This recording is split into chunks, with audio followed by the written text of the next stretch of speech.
Ultra running is never just about running. People think we train to cover impossible miles. They think it's about finish lines, medals, splits, or pace charts. But if you stay in the sport long enough, you realize something powerful. Ultra running trains you for life. The lessons waiting on the trail don't stay on the trail. Learn to keep moving forward when things get hard. Every ultra runner knows pain caves. You know the miles when everything hurts, when quitting sounds reasonable, when doubt gets loud.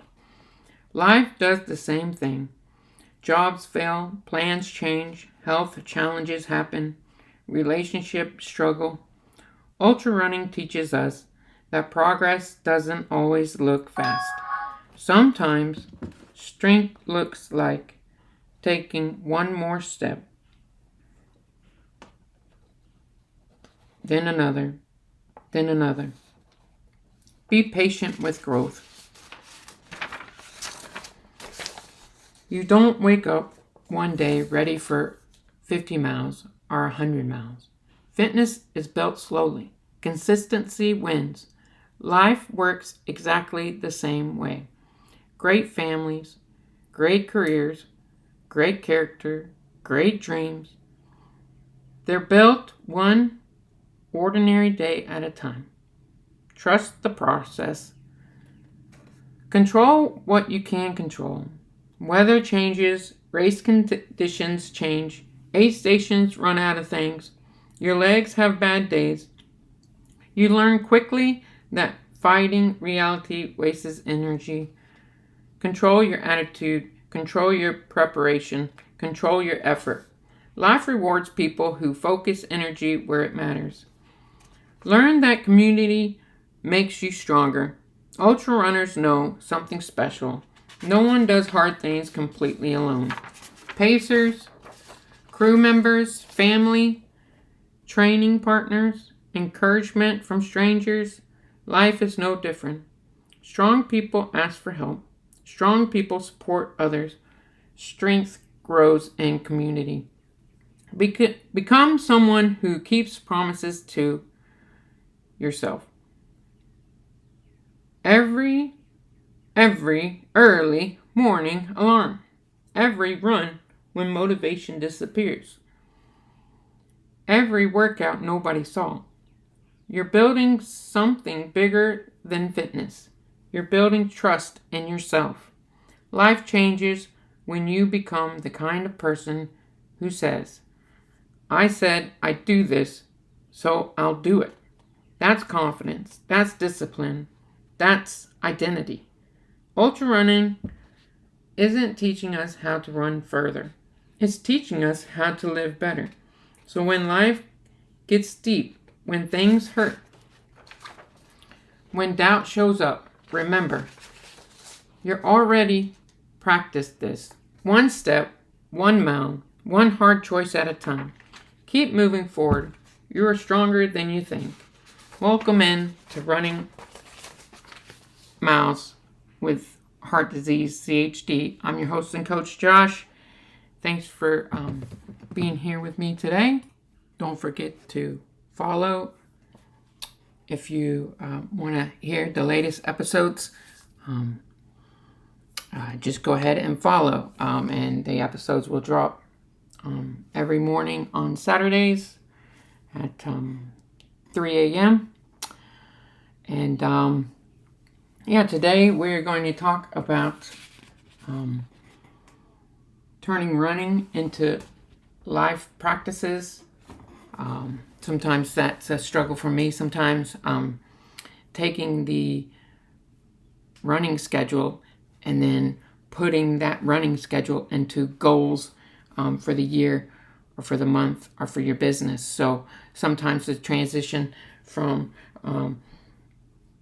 the schedule that you have for your running, transitioning it into everyday life after you finish the race and you're not racing anymore for a little bit, and you're taking a break, getting back into your goals and what you want to accomplish that's not running into practices. So we're going to discuss that. Also, wanted to do a joke. So, an ultra runner dies and goes to heaven. At the gate, St. Pete says, "Good news. We have group runs every morning." The ultra runner says, "Great, how far?" St. Pete says, "Just an easy 5K. The ultra runner says, "Oh, okay. What about Saturdays?" St. Pete says, "Maybe 10K? The ultra runner looks confused. "Where are the 30-milers, the mountain climbs, the suffering?" St. Pete looks uncomfortable and says, "Oh, that's downstairs." I did want to update with the red light therapy and the clover and the beet powder and the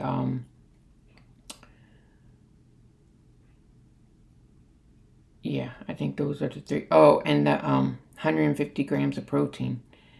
Yeah, it's going good. I was really shocked by one stat that is the highest it's ever been, even though I'm not doing any kind of VO2 max workouts or anything like that. My VO2 max went up to 48, which is pretty big number. I tried to look through that stat on my Garmin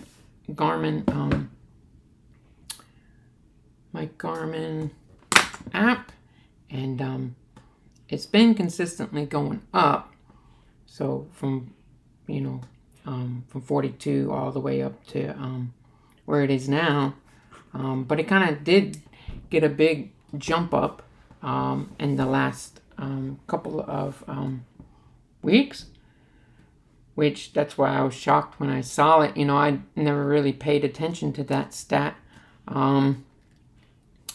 So I never seen that number before, so that definitely jumped out, and then that made me want to look through my stats. But yeah, I'm not doing any kind of training other than what I do regularly, just the 30 minutes a day working out. So I'm not training for any kind of VO2 workout or anything like that. But it did go up, and my breathing has felt better. Although this last run that I did, I think I ate too much dairy over the weekend, and I did have to stop quite a bit, like maybe 8 times on just a 5-mile run to catch my breath. But the whole run felt kind of bad, so definitely have to limit the dairy. As you know in my previous episodes, that does have an effect on me. So it's just I need to be more disciplined on eating less dairy. I still want to get protein from dairy since I'm not training for anything. But I definitely felt it this run, just eating too much dairy over the weekend. So I got to just do better with that. And that's all the info I can give on that. Hopefully this kind of information helps you out. But yeah, that kind of came out. Obviously, I can't tell you whether it's from the protein or if it's from the red light or if it's from the clover and the beet powder. So, but maybe it's all three of those combined that have raised my VO2 max to 48. So that's great info, I guess, if anyone's been struggling out there. So yeah, I just wanted to update with that. So let's start talking about turning running into life practices. I think one of the biggest thing is for runners to take that running schedule from completing that race that you've been training for. Maybe it was 6 months or a year. You finally completed it, and you're going to take some downtime to work on a new business idea, or just your job, trying to balance your life. And so turning that running schedule into goal setting can be tricky, but you need to just type it up, write it down, and set some goals for your life, whatever that is for you. I won't know that, but you just want to write it down and create kind of the same kind of philosophy there that you do with the race. You set a training block, a training schedule for your race, and same thing with your business.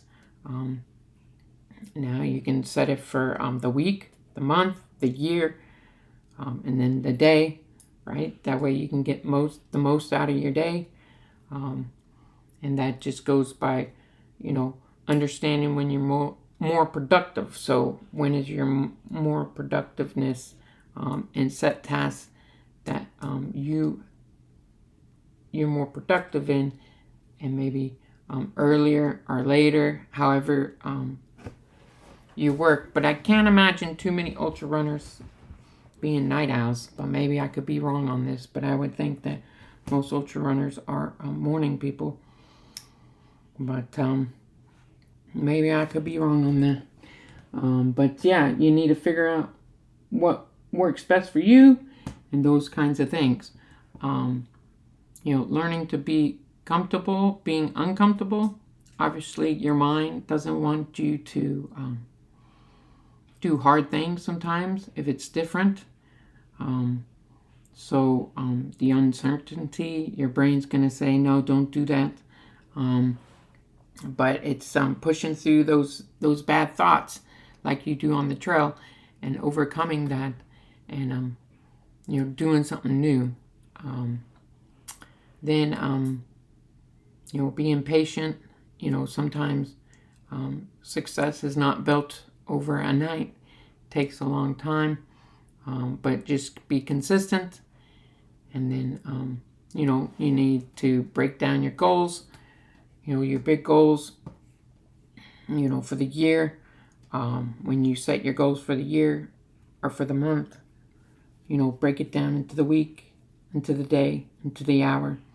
You don't have to do everything at once. Just, like ultra running, just take one step at a time. And, just keep learning, keep reading those books, and you're going to build value for yourself. Whichever thing you want to go into, just, keep reading those books, just keep building value for yourself. And that would help you as well. But I'll go ahead and play the episode.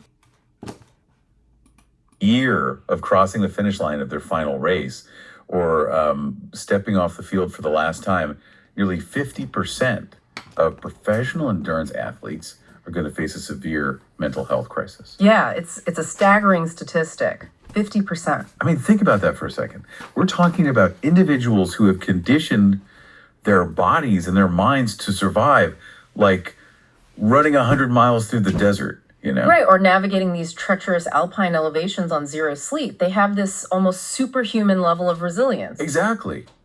Yet, when the race is over, when the bib comes off, they find themselves completely breaking down in the middle of a quiet living room. It's a massive paradox, right? Because on the outside, you're looking at someone who represents the absolute peak of human physical achievement. Right. But on the inside, the actual architecture of their identity is undergoing this massive, completely invisible earthquake. And society loves to romanticize the finish line, run long distances.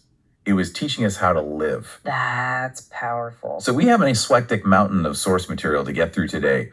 We're pulling from and real-world transition frameworks from places like the USOPC and the Shift Group. Right, the United States Olympic and Paralympic Committee. And our goal here isn't to talk about how to run a better race, right? Yeah, it's an absolute obsession.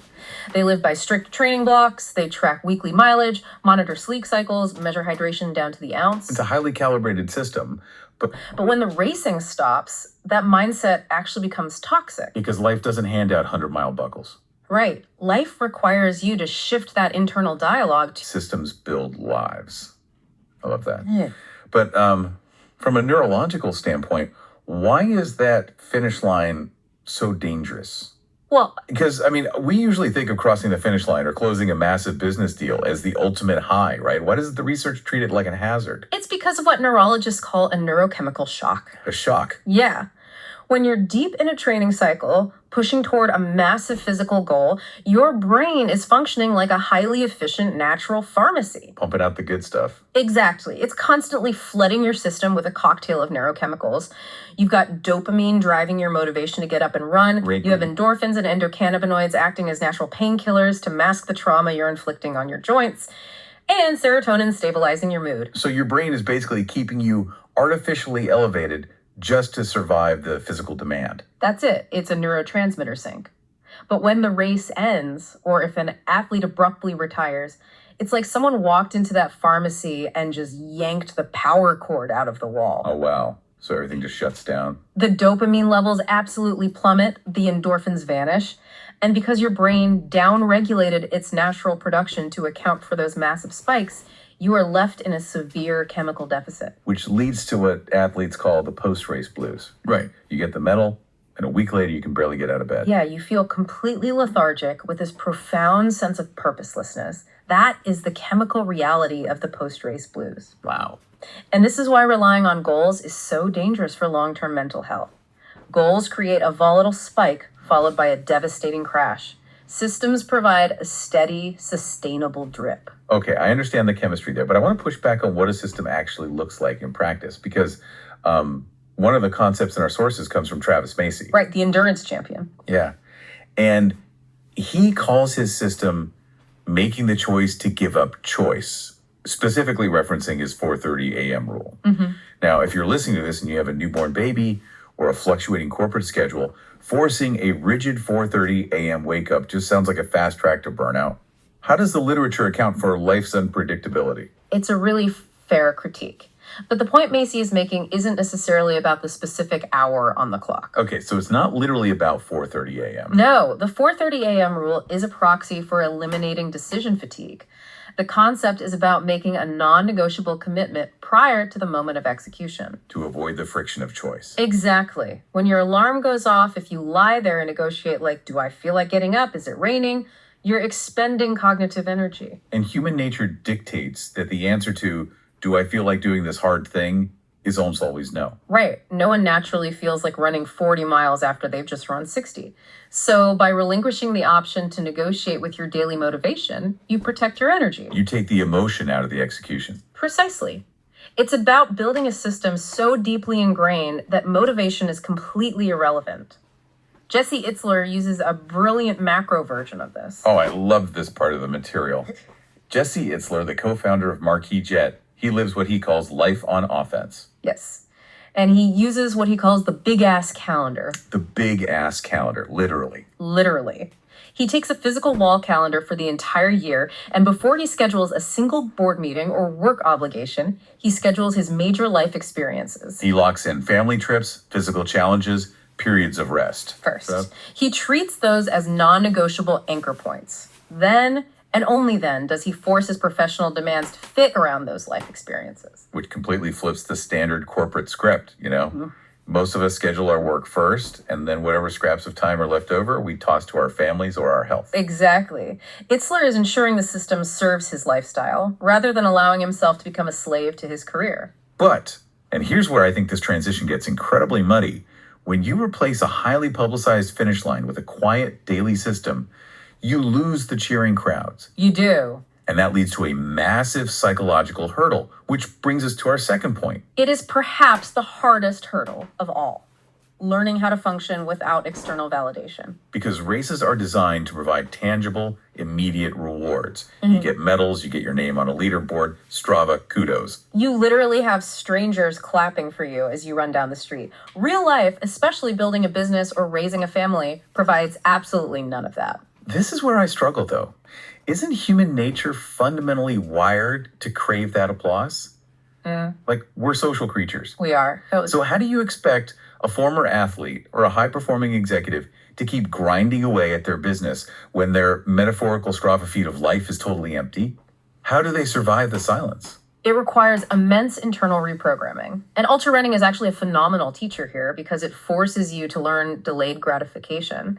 Doing the hard things quietly. Exactly. It teaches you the raw discipline of suffering in the dark, in the woods at 2 a.m. when nobody is watching. But to address your point about craving applause, we have to look at the arrival fallacy. The arrival fallacy, let's break that down for the listener. So it was coined by Dr. Tal Ben-Shahar, a psychologist who experienced it firsthand as a competitive squash player. Okay. The arrival fallacy is this powerful illusion that once we reach a specific destination, like winning the championship or hitting $1 million in revenue, we will finally achieve lasting happiness. But that's not what happens, is it? Not at all.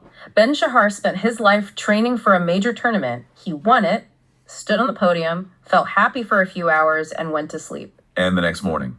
He woke up and realized the exact same stress, the exact same pressure, and the exact same internal void had returned. So the applause doesn't actually fix anything. It's just a temporary bandage over the void. Exactly. And the data on how deeply we tie our worth to this external validation is frankly terrifying.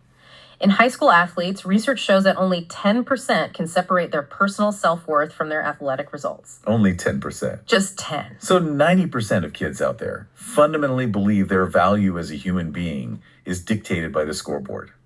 That's heartbreaking. It is. But surely, as athletes mature and turn professional, they develop better coping mechanisms, right? You would hope so, but no. In professional athletes, the ability to separate self-worth from performance only rises to 26%. Wait, really?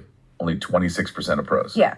That means nearly 3/4 of professional athletes still view their fundamental human worth as completely dependent on their latest performance metric. Which is a recipe for an existential crisis the moment they get injured or retire. And we saw a really poignant example of this with the story of Justin Snare. Justin's story is incredible. It really is. If you're listening, Justin is a military veteran, a startup founder, and a mountain athlete. But he suffered such a severe injury at one point that he literally had to relearn how to walk. Right. His rehabilitation was grueling. But he set a massive goal. He trained for and eventually completed one of the hardest trail runs in the world in the Swiss Alps. By all external metrics, this is a movie script, you know, the ultimate triumphant comeback story. But the reality didn't match the movie script. When he crossed that finish line in Switzerland, he said he felt entirely empty. No catharsis at all. None. He expected this validation that he was back, but there was no satisfaction, just a void. And it forced him to a harsh realization, didn't it? To survive the post-race blues, he had to stop making the event the be-all and end-all. He had to decouple his identity from the outcome. He realized he needed to learn to appreciate the sensation of simply being out in the quiet trees on the mountainside. He had to fall in love with the daily process, regardless of the finish line. He shifted from external to internal validation. But doing that, learning to thrive in that quiet space, requires a ridiculous amount of internal patience. And what fascinates me is how that exact same quiet patience translates directly into our third point, transferring trail patience into real relationships. That's a brilliant connection because on the trails, patience is not a virtue. It's a biological necessity. Right. You can't rush a 100-mile race. If you let your adrenaline take over and sprint the first 10 miles, your body depletes its glycogen stores and you crash by mile 20. Emotional control and deliberate pacing are what gets you to the end. And that exact same emotional pacing translates directly into marriage, parenting, friendships, and corporate leadership. I was reading through the source material on this, and it sparked a massive aha moment for me. Think about this. Most relationships fail because people try to sprint conversations that require ultramarathon pacing. That is a profound way to phrase it. And it highlights a massive blind spot for endurance athletes because their specific psychobiological profile actually works against them in social settings. Wait, I want to dig into that. There's an actual measurable psychological profile for an ultra runner? There is, yeah. Clinical researchers use a tool called the Multidimensional Personality Questionnaire, or MPQ, to assess primary personality traits. Okay. And the empirical data shows that ultra runners score significantly lower on what's called the social closeness scale compared to non-runners. Meaning what? That they just don't like people. It means they have lower affiliative extroversion. They are highly self-reliant, highly independent, and extremely comfortable with isolation. Like a lone wolf. Exactly. When you're alone in the woods at 2 a.m, battling hypothermia, being a highly self-reliant lone wolf is a survival trait. But when you take that same lone wolf and put them in a boardroom or at the dinner table with their spouse, that isolationism becomes a massive liability. If your default setting is to withdraw and rely only on yourself when things get hard, you accidentally isolate yourself from the very people who matter most. so how does a former athlete or any highly driven professional adapt? If their neurological default is isolation, how do they pace their relationships so they don't sprint their marriages into the ground? They have to treat relationship building with the exact same daily discipline they applied to their training. Okay, what does that look like? Well, the clinical frameworks recommend something called the 3 important things daily rule. It was designed specifically to prevent this kind of psychological isolation. The 3 important things, what are they? To maintain basic psychological wellness, you must do 3 distinct things every single day. First, achieve a professional or practical task. Second, experience joy or fun through a non-professional activity. And the third? The critical one for the lone wolf. Form one positive, empathetic connection with a family member, a friend, or a colleague. It forces intentionality. Yeah. You can't just hope you connect with somebody. You have to schedule it like a training run. Exactly. And we also saw this concept explored in the athlete assessments material regarding DISC profiling. It all comes down to behavioral adaptability. Right. Just as an ultra runner constantly reads the trail and adapts their stride to different terrains, shortening their stride for inclines, watching their footing on loose rocks. A leader must use behavioral adaptability when communicating. You can't talk to a defensive, detail-oriented colleague the same way you talk to a visionary, big-picture colleague. Because if you try to force one communication style on everyone, you're going to exhaust yourself and alienate your team. It requires emotional pacing. You have to read the room, adjust your delivery, and possess the patience to let a complex conversation unfold without forcing an immediate resolution. And what's incredible is that this steady marathon pacing you apply to your relationships is the exact same discipline required to build long-term wealth and a sustainable career. Which leads us to point number 4, using training discipline for financial and career discipline. I want to shift gears and really unpack the corporate side of this because the McKinsey research and the academic paper on the systemic reallocation of elite endurance completely blew my mind.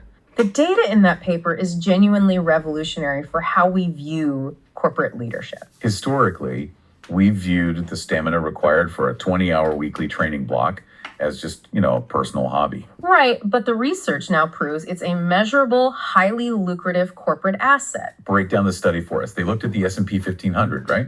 Yes. Researchers Peter Limbach and Florian Sonnenberg conducted this massive empirical study.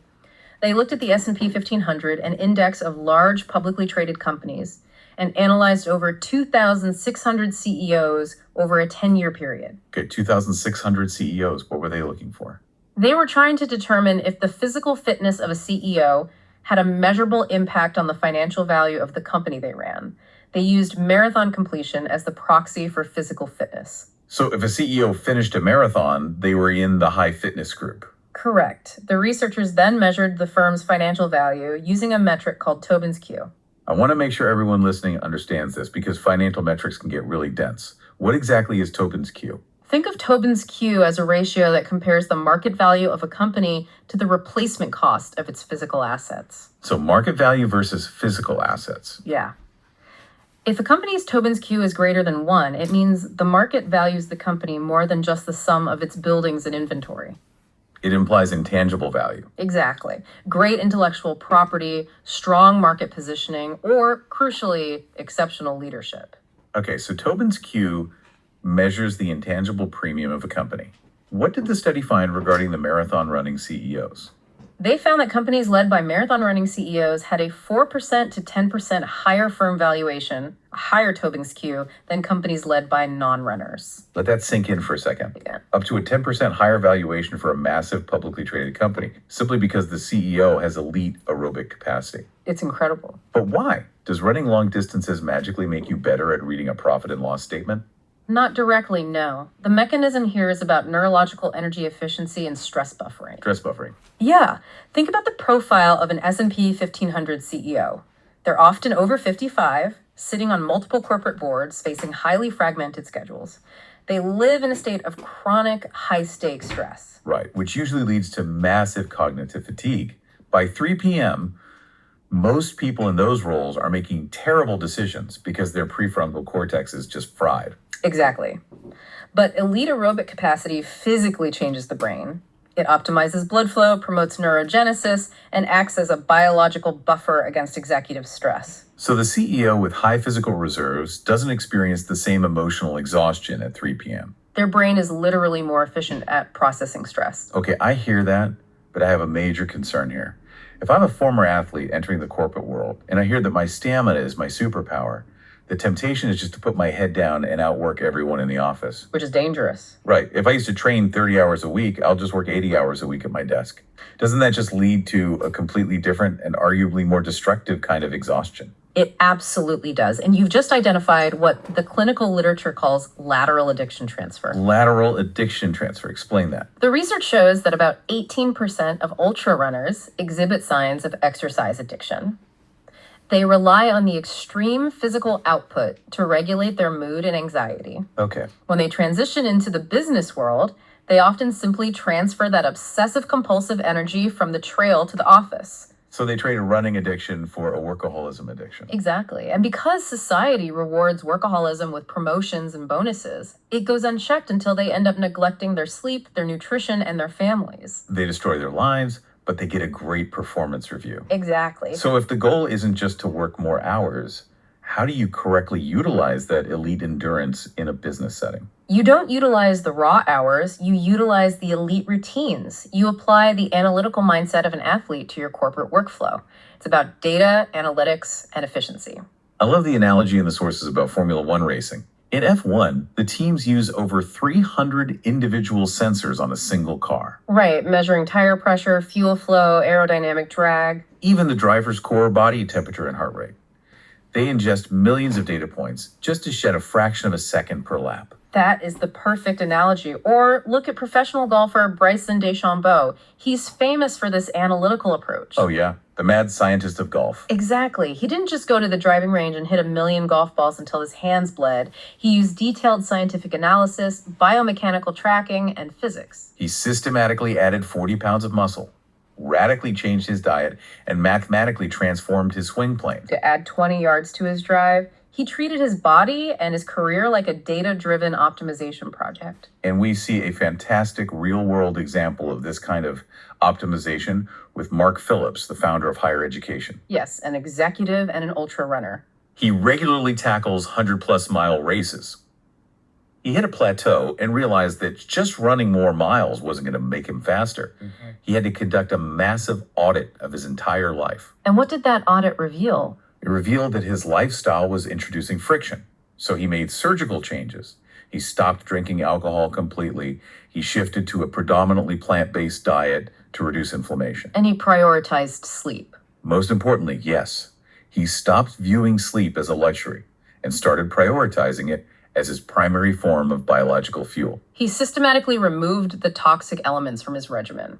And the lesson for you listening is that auditing your business regimen yields the exact same compounded returns. You have to remove the toxic elements from your workflow, eliminate the inefficient processes, fire the toxic clients who drain your team's energy, and ruthlessly protect your time. Yes? However, when you pour all of this intense analytical athletic discipline into a new career, a really dangerous psychological shift starts to occur under the surface. It does. Eventually, you have to figure out who you actually are when you take off the bib, when the cheering stops, and you are no longer the runner. Which brings us to point number 5. Redefining your identity beyond running. It is an agonizing process because identity foreclosure is so common in elite performers. Identity foreclosure, what does that mean? A lot of athletes, over the course of a decade of training, slowly morph into a one-dimensional label. They become the ultra runner, the endurance guy, or the tough one. Every conversation they have is about their next race. Their entire social circle is runners. Right. And then the inevitable happens. They hit a certain age, they suffer a career-ending injury, or they simply have to get a normal job to pay the mortgage. And when that label is ripped away, they suffer a profound identity crisis. The core lesson here, and this is a tough pill to swallow, you are not the race. You must retain the mindset of the athlete, but you have to release the label. The statistics on what happens when athletes fail to release that label are sobering. According to the psychological research, 46.4% of retired professional athletes develop clinical mental health issues. Almost half. That is an epidemic. It is, with depression affecting over 27% and anxiety affecting 26%. When the sport abruptly ends, they are thrust into what psychologists call a liminal state. A liminal state, what does that feel like? It's the agonizing middle ground of transition. You're caught in a void. Your past identity is gone, but your future identity hasn't been harmed yet. You don't know who you are without the sport. You're standing in the hallway between two doors, and the hallway is dark. So how do the experts suggest people navigate that dark hallway?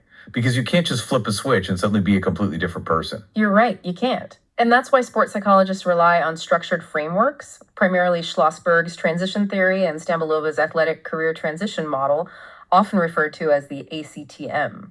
Let's dive deep into Stambulova's model because I found the mechanics of it really fascinating. Stambulova's ACTM emphasizes that a career transition is not an event. It's not a date on a calendar where you retire and everything changes. Right. It is a continuous, highly dynamic coping process. The model essentially views transition as a massive scale, balancing your barriers against your resources. Okay, so what are the barriers on the scale? The barriers are the things pulling you down. A rigidly foreclosed athletic identity, meaning you literally don't know how to talk about anything but sports. A lack of career planning. Yes, financial stress, or a lack of educational background. And the resources are what you use to counter the weight of those barriers. Exactly. Resources are your transferable coping skills, your social support network, your emotional intelligence, and your willingness to adapt. So if your barriers outweigh your resources, you experience a severe transition crisis. Which leads to that 46.4% mental health statistic. But if you systematically build up your resources before the transition happens, you can bypass the crisis. One of the best ways to build those resources, according to the sources, is this concept of borrowing identities. It's such a practical, forgiving analogy. I love this concept. It means you don't have to permanently decide who you are on day one of retirement. You can test drive new versions of yourself. You can borrow the identity of a student for 6 months, or a mentor, or an artist, or a startup founder. You treat these roles as experimental spaces.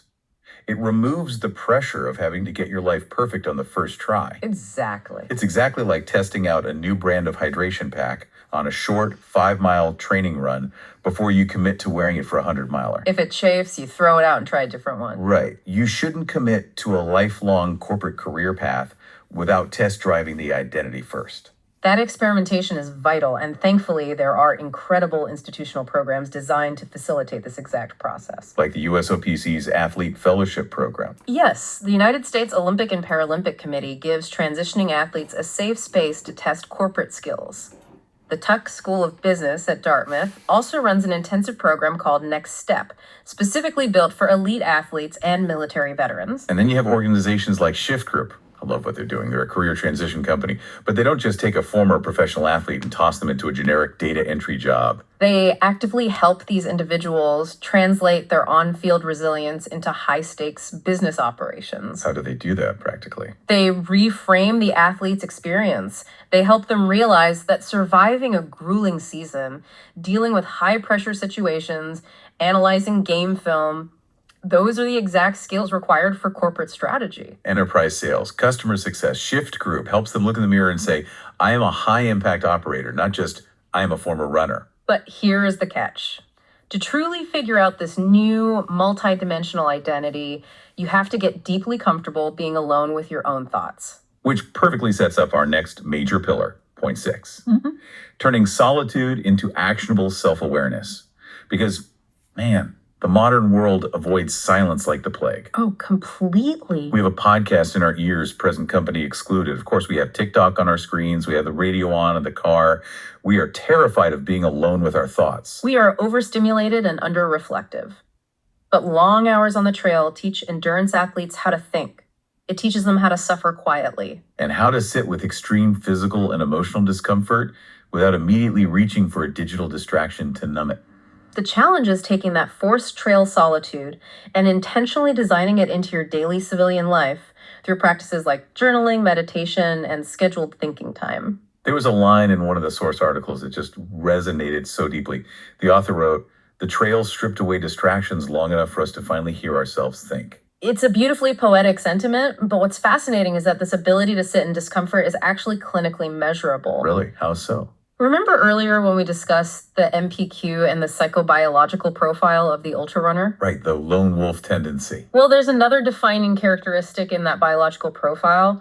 Ultrarunners have a measurably blunted autonomic response to negative stimuli. A blunted autonomic response. Let's translate that. Are we talking about the fight or flight nervous system? Exactly. When a normal person encounters a highly stressful, negative situation, their sympathetic nervous system goes into overdrive. Their heart rate spikes, adrenaline floods their system, and they enter panic mode. But years of endurance training fundamentally alter this response. Yes, an ultrarunner's nervous system has adapted to constant stress.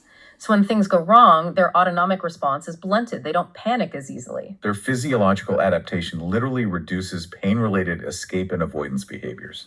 They are biologically wired to not run away from the fire. Precisely. Now, if a transitioning athlete or a business leader can intentionally repurpose that biological trait through mindfulness, it becomes an absolute corporate superpower. This is exactly what tennis star Novak Djokovic does with his intense mental training and meditation regimens. Because it allows them to sit calmly in the absolute middle of a crisis without reacting emotionally. Right. Picture a massive supply chain failure or a PR disaster at a company. While everyone else in the boardroom is hyperventilating, the leader with the blunted autonomic response can sit in the silence of the storm. They don't react to the emotion, they process the data and think strategically. That makes total sense. Jesse Itzler uses a highly structured tool to harness this kind of intense, quiet self-awareness. He calls it the blender test. The blender test, how does that work? It requires total honesty and absolute silence. Itzler periodically isolates himself and audits his life performance across three main categories: health, work, and relationships. Okay, so he rates them. He forces himself to rate each category on a strict scale of 1 to 10. But here's the trick. If his health is an 8 and his work is a 9, but his relationship with his spouse is a 3, he doesn't just pat himself on the back for the high scores. Because the 3 is dragging the average down. Exactly. He realizes that the 3 is dragging his entire life average down. So he actively, relentlessly attacks the specific variables causing that 3. It's a ruthless prioritization of weaknesses. It is. But you cannot do that kind of honest, painful self-audit if you constantly have your headphones in, or if you're doom scrolling social media every time you have a free second. You have to cultivate the silence. You do. But we also have to be realistic. Even with supreme self-awareness and all the meditative silence in the world, life is eventually going to overwhelm you. Unpredictable crises happen. And when you're standing in the wreckage of a failed project or a personal disaster, you don't need a grand philosophical breakthrough about your identity. You need basic, boots on the ground trail logistics. Ah, yes. Which brings us to point number 7, which might be my favorite actionable concept from the entire stack of research: applying aid station thinking to burnout. It's incredibly pragmatic. Think about the mindset of an ultra runner who is at mile 80 of a 100-mile race. Every muscle fiber in their body is screaming, they're chafing, they're nauseous, and they want to quit. But experienced runners don't solve the crisis of mile 80 by panicking about how far away mile 100 is. They don't catastrophize the future. Right. They shrink their world down to the size of a shoebox. They walk into the aid station and they ask the most basic, fundamental troubleshooting questions imaginable.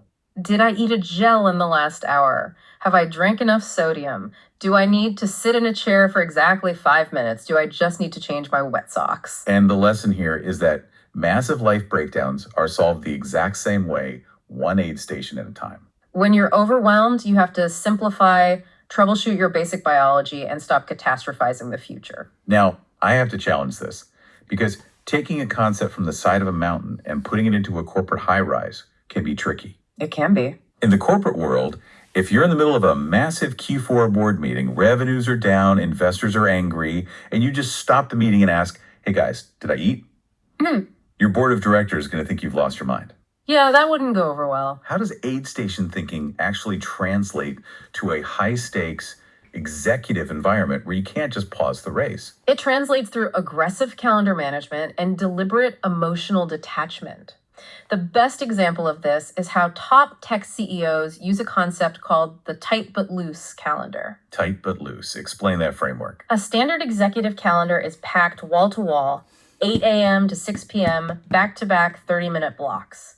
That is a recipe for a catastrophic breakdown the moment one meeting runs late. Because there's no slack. Exactly. The tight but loose methodology dictates that you schedule your most important high-leverage meetings tightly and promptly. But, and this is the key, you deliberately leave up to 20% of your weekly calendar completely intentionally empty. 20%. That's almost an entire workday of blank space. Yes. And that empty space serves as your professional aid station. When the unpredictable crisis hits, when the server crashes or a key executive resigns, you don't have to panic because you have built-in slack in the system. That empty space allows the leader to step out of the chaos, catch their breath, process the incoming data without emotional interference, and troubleshoot the immediate next step. It's about engineering the space to take the emotion out of the overwhelm. We have a perfect visceral illustration of aid station troubleshooting from Mark Phillips again. This happened during a brutal 50-mile race he ran in San Diego. Oh, the heat wave race. Yeah, it was an incredibly hot day, and about halfway through at mile 25, his gastrointestinal system completely rebelled. He was violently nauseous. He couldn't keep any solid food down. He was sitting in a chair, 80% sure he was going to hand over his bib, and DNF did not finish. Which, in our analogy, is the athletic equivalent of a total corporate crisis. The system is failing. Exactly. His entire race plan was falling apart. But instead of catastrophizing and thinking, I can't possibly run another 25 miles feeling like this, he just sat at the aid station and isolated the variables. He remembered he had packed a new type of salt and electrolyte tablet that dissolved purely in water. He hypothesized that maybe his stomach could process liquid calories even if it rejected solid food. He pivoted the strategy based on the immediate feedback his body was giving him. He did. He dissolved the tablet, drank it, and within minutes his stomach settled. His core temperature regulated, he immediately got hungry, fueled up, and got back on the trail. And here's the kicker. Not only did he finish the race, he actually ran the second half of the race, the final 25 miles faster than the first half. That is an unbelievable turnaround. And the core lesson there is brilliant. Don't be married to the plan. Be married to the goal. His original plan was to eat solid food while running. That plan failed completely. But his goal was to finish the race. The aid station simply gave him the space to discard the broken plan and engineer a new one. I love that mantra. Don't be married to the plan, be married to the goal. But here is the underlying truth about aid stations. There are almost always volunteers there. There's a crew filling your bottles, pacing you, and cheering for you. You can troubleshoot your own biology, but eventually you hit a wall you can't climb over alone. You need a pacer, you need a crew. You cannot run life entirely solo, which forces the lone wolf athlete to confront our eighth point, building community the exact same way trail culture does. If you've never been to an ultramarathon, the communities are legendary. They're incredibly unique ecosystems. They thrive because people are voluntarily suffering together. They encourage each other in the absolute darkest, most humiliating moments of physical breakdown. And they universally celebrate effort over ego. The person who finishes dead last at hour 29 gets as much, if not more, applause than the elite runner who won the race. The challenge for you listening is to figure out how to intentionally create that exact same culture in your real life. Because human beings were never designed to run life alone. The clinical data on the necessity of this community is overwhelming.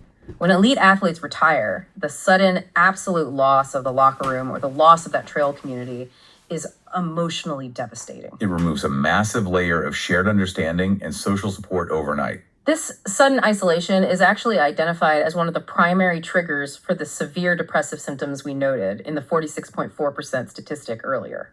So how do you rebuild a locker room when you're no longer playing a sport? How do you build that deep suffering together culture in a sterile corporate office or in a quiet suburban neighborhood. It requires immense intentionality, and more importantly, it requires vulnerability. We looked at the work of Bernard Brogan, who's a former elite athlete and the co-founder of a corporate culture platform called Pep Talk. Brogan points out that vulnerability is the absolute biochemical foundation of trust. He emphasizes that corporate culture doesn't live in the CEO's office. It lives and dies in middle management. And the single best tool to build that culture is authentic, two-way feedback. Meaning the leader has to go first. Exactly. When a manager or a leader is willing to take off the armor, be authentic, and show their team what they are personally struggling with when they admit they're overwhelmed or that a project is scaring them, it triggers a release of oxytocin in the brain of the listener. It builds a deep, trusting ecosystem where people feel safe to suffer together. It's about lowering the drawbridge. And we see this actively happening in structured transition programs like the Shift Group's Alumni Network and the peer support group called Athletes Soul. Those groups are vital case studies. They aren't just superficial networking events where guys in suits drink cheap wine and hand out business cards. No, they're survival ecosystems. They're places where former athletes can sit in a circle and process their transition grief together without judgment. They hold each other accountable to their new, non-athletic goals, acting as pacers for each other's new lives. Okay, so let's zoom out and look at the architecture we've built so far. Let's say a listener has done the hard work. They have a solid community around them.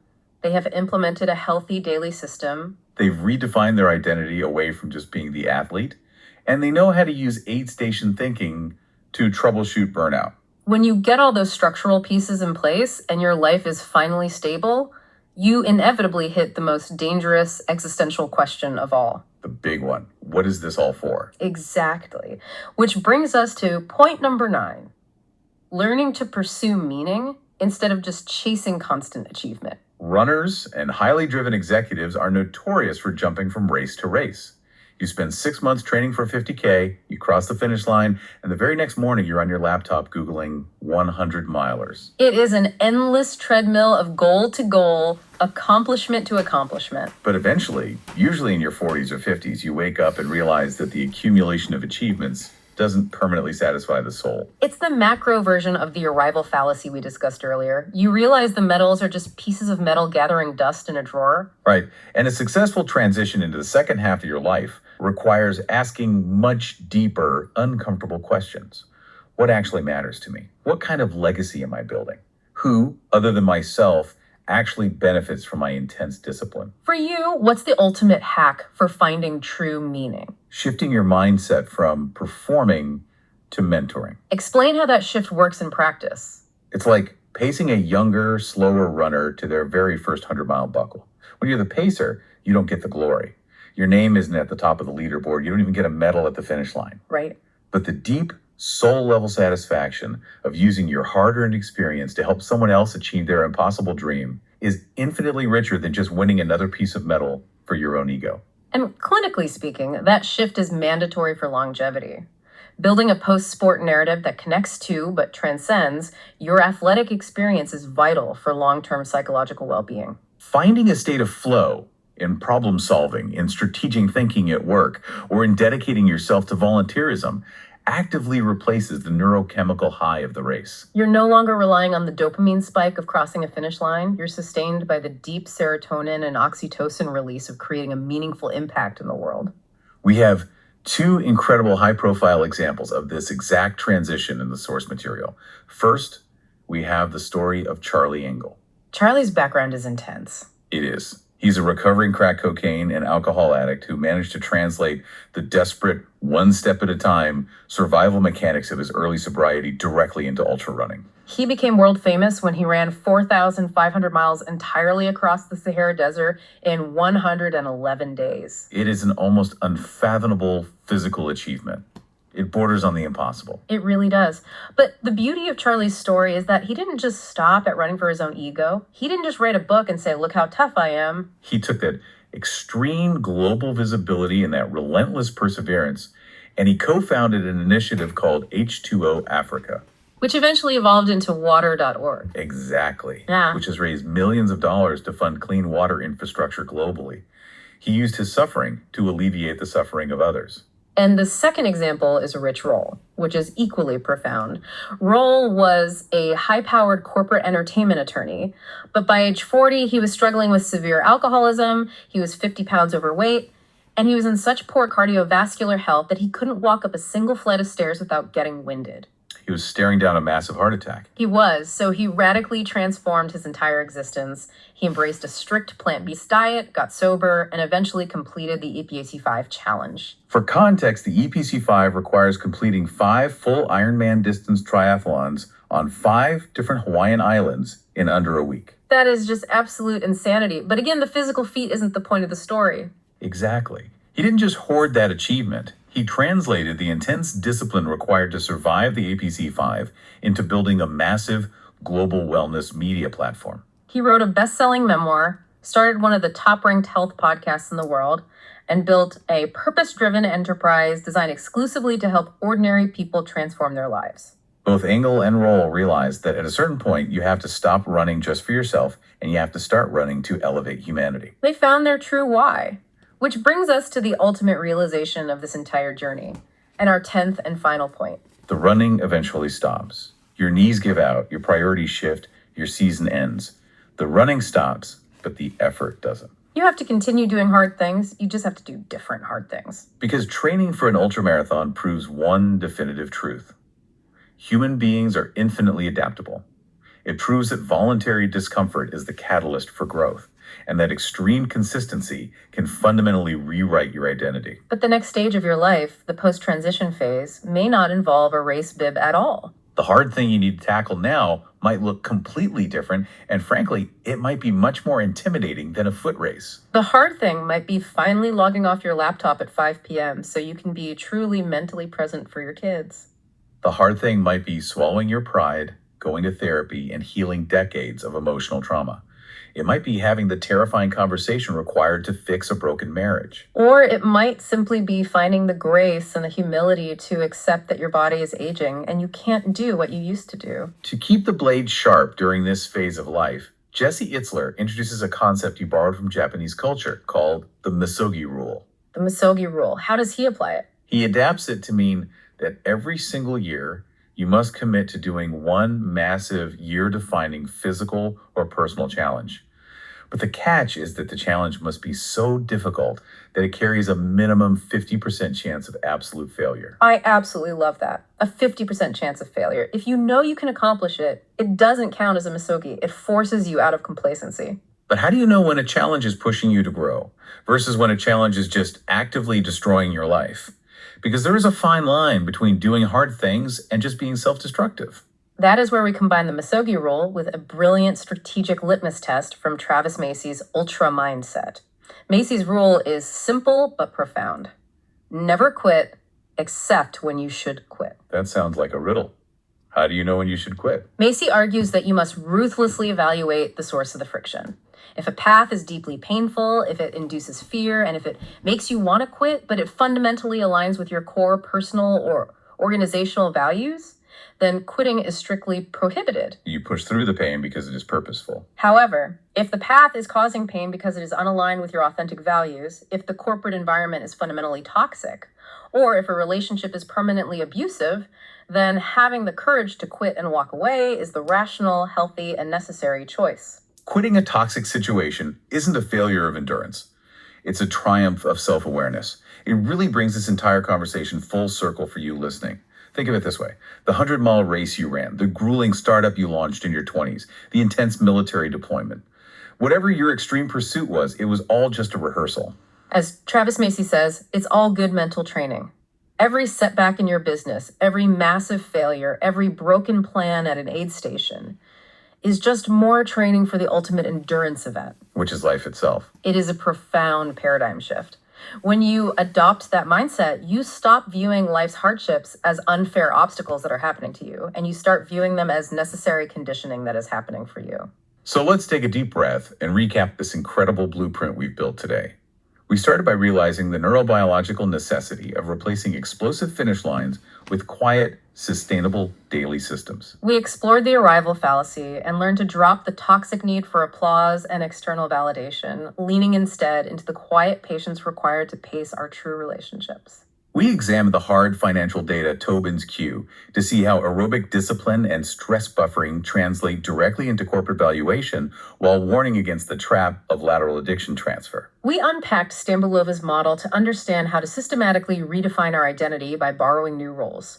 We explored the power of a blunted autonomic response and finding self-awareness in solitude.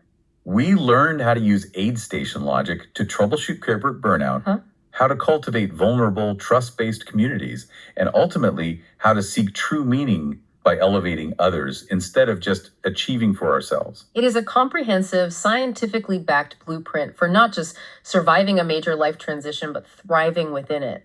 But I want to leave the listener with one final, slightly provocative thought to mull over as they go about their day. Let's hear it. We've talked extensively over the last hour about how the ultramarathon is a controlled, miniaturized simulation of life's deepest hardships. But what happens when you finally wake up and realize that the ultimate endurance event, your actual daily life, has no clearly marked trail? What happens when you realize there are no guaranteed aid stations every 10 miles, and there is absolutely no ultimate finish line where someone is waiting to hand you a medal? That is the beautiful, terrifying truth of the transition. Maybe the purpose of ultra running, or whatever your extreme, obsessive pursuit has been, was never about the race itself. Yeah. Maybe it was never about the buckles or the podiums. Maybe it was simply the universe's way of preparing you for the harder, unmapped miles of ordinary life. The harder, unmapped miles of ordinary life. That is incredible. We started this deep dive talking about how people crave a clean, binary diagnosis for their lives. We want a doctor to point to an x-ray and say, here's the exact problem, and here is the exact cast to fix it. But stepping off the trail and into the second half of your life means stepping permanently away from that x-ray machine. It means wading into the murky, uncharted waters of transition. And what this mountain of source material proves, beyond a shadow of a doubt, is that you already have every single tool you need to navigate the dark. You have the grit, you have the patience, and you have the systems. You just have to be brave enough to apply them to a completely different kind of trail. Thank you so much for joining us on this deep dive. Take these principles out there, apply them to your systems, and we'll see you on the hardest trails of your daily life. 74.1%. I mean, just think about that number for a second. It is a massive statistical anomaly, really. Right.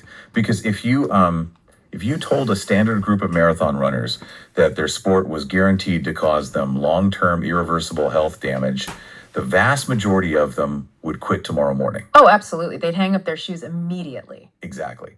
But researchers conducting these deep psychometric surveys found that 74.1% of elite ultra runners would just keep running anyway. Even if it destroyed their knees. Yes. Even if it damaged their heart, they would just keep going.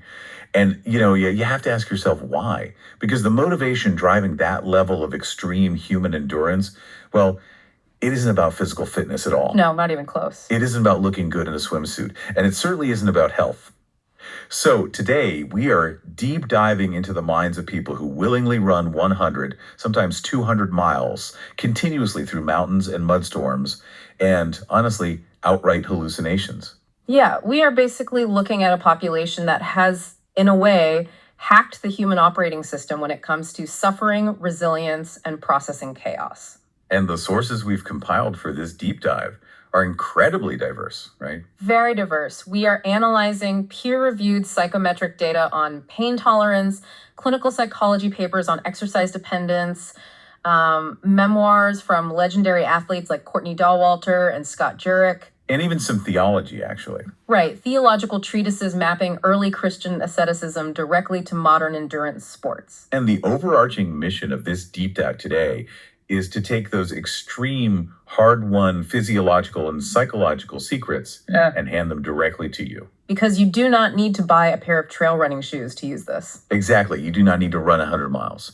Whether you are a startup founder navigating the terrifying uncertainty of a new product launch, or a mid-level manager dealing with relentless corporate burnout. Or honestly, just a busy parent trying to survive a Tuesday evening with a screaming toddler. Yes.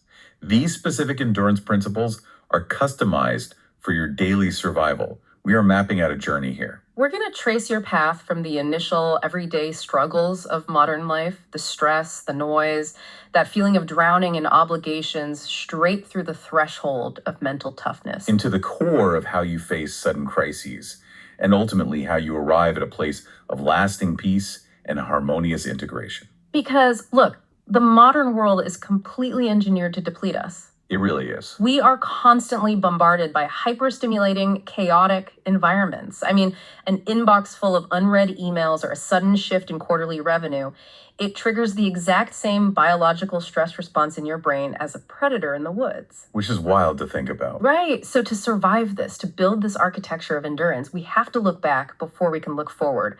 We really have to start with the concept of the ascetic blueprint. Well, I was completely captivated by the research here from Miriam Diaz-Gilbert.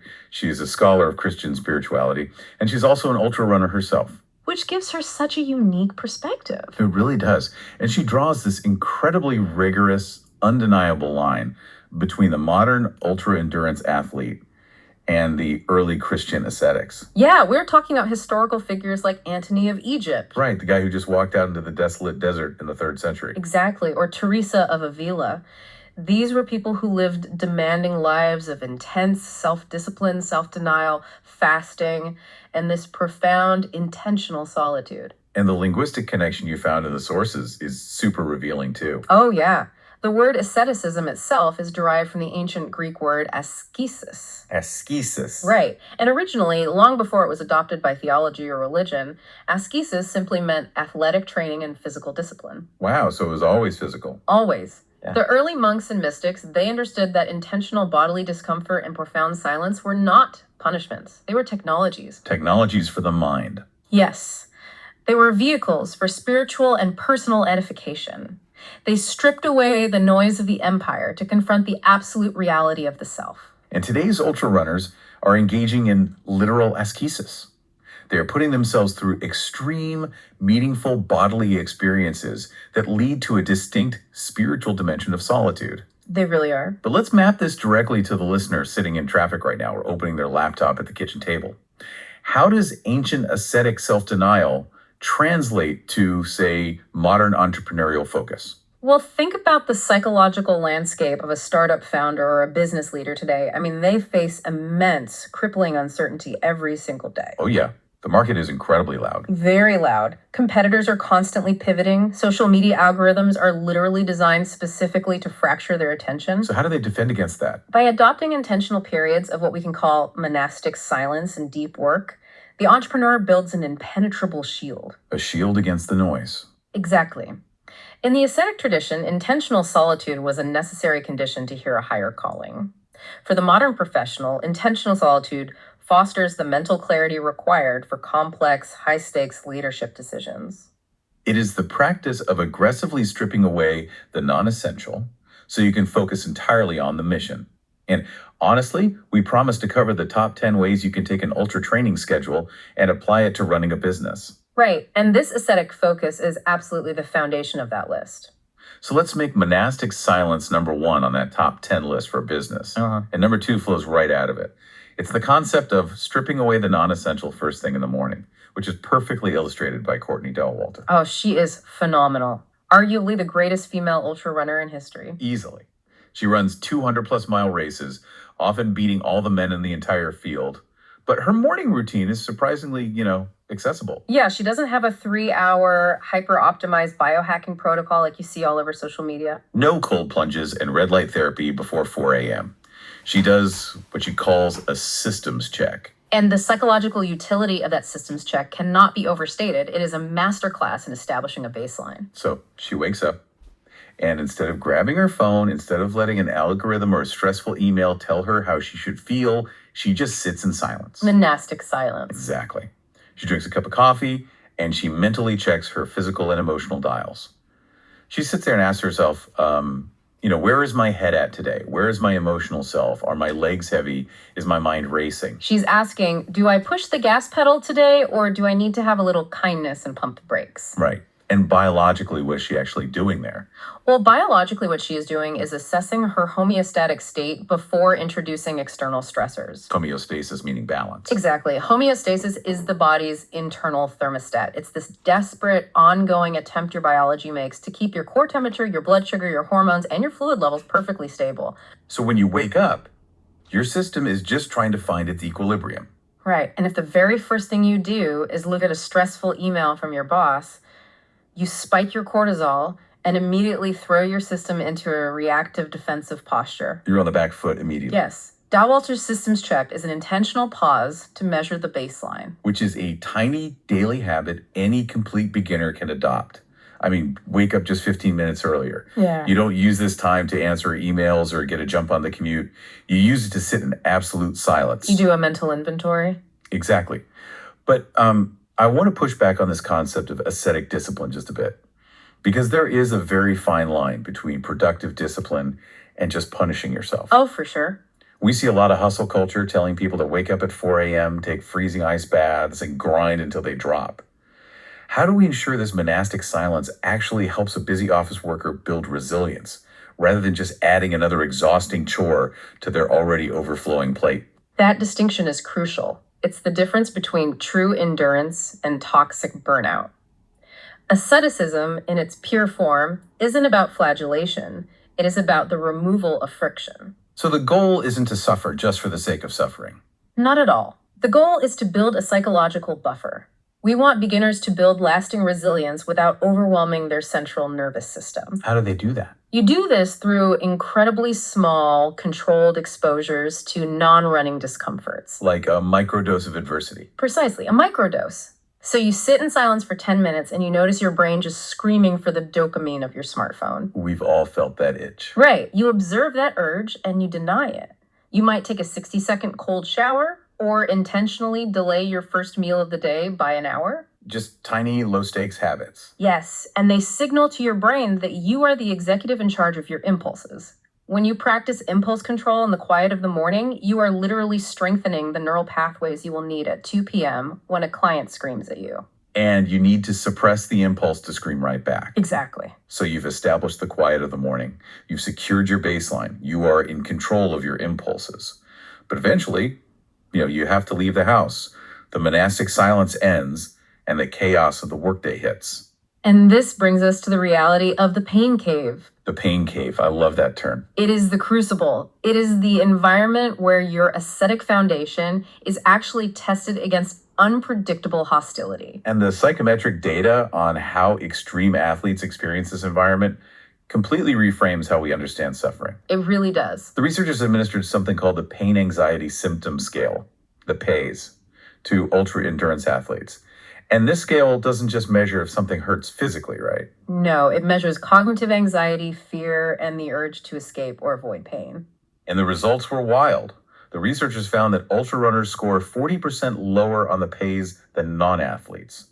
40%. The underlying neuroscience of that 40% difference is profound. Because people often assume that ultra runners just possess a higher biological threshold for pain, right? Like their nerve endings are somehow dulled. Yeah, that they just don't feel it. But the neurological imaging and psychometric testing suggest otherwise. They feel the exact same burn in their muscles, the exact same blistering on their feet as anyone else. So what's the difference? What differs is how their brain processes that negative stimulus. They separate the sensation from the emotion. Exactly. When you experience pain, there are two primary areas of the brain that light up. The somatosensory cortex registers the physical sensation, the location, and the intensity of the burn. Like my quad hurts right here. Right. But the anterior cingulate cortex, or the ACC, processes the affective emotional distress of the pain. It's the part that panics. Yes, it's the part that says, this is awful, we are in danger, make it stop. And the ultra runners? Ultra runners have essentially trained their brains to decouple these two systems. They allow the somatosensory cortex to report the pain, but they actively suppress the ACC's panic response. Wow. So they treat the discomfort as just neutral biological feedback. It's just data. Exactly. Data. It is not an existential threat to their safety. So if a runner's quad is screaming in agony at mile 60, their brain doesn't leap to the conclusion, I am dying, my life is over. No, their brain logically states the quad muscle is severely fatigued due to lactic acid and micro tears. This is an expected data point for mile 60. Proceed. Okay, if we map that neurological decoupling to the listener's life, we find the exact blueprint for surviving high-pressure corporate or family environments. It's a direct translation. The sources outline this brilliant three-part coaching framework used by elite endurance coaches, which we can call the Endurance Mindset Code. And this is actually going to be numbers 3, 4, and 5 on our top 10 list for running a business. Perfect. So the first pillar of the code, which is number 3 on your list, is reframe discomfort.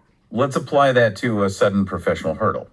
Say you are a department head and you find out a massive quarter-defining project just lost its funding. The standard reaction is an ACC panic response. Right, viewing it as a personal failure, an absolute catastrophe, a threat to your entire career identity. But to reframe it like an ultra runner, you have to interpret that sudden business crisis as neutral data. It is a complex puzzle to be analyzed, not a reflection of your self-worth. The funding is gone. That is the data. Exactly. The second pillar, or number 4 on the business list, is shrink the race. This is such a cool psychological survival mechanism. It really is. When an athlete is running 100 miles, thinking about how far mile 99 is when they are currently suffering at mile 10 will completely break them psychologically. Because the human brain just cannot process that duration of sustained suffering. No, it short circuits. So they restrict their cognitive focus.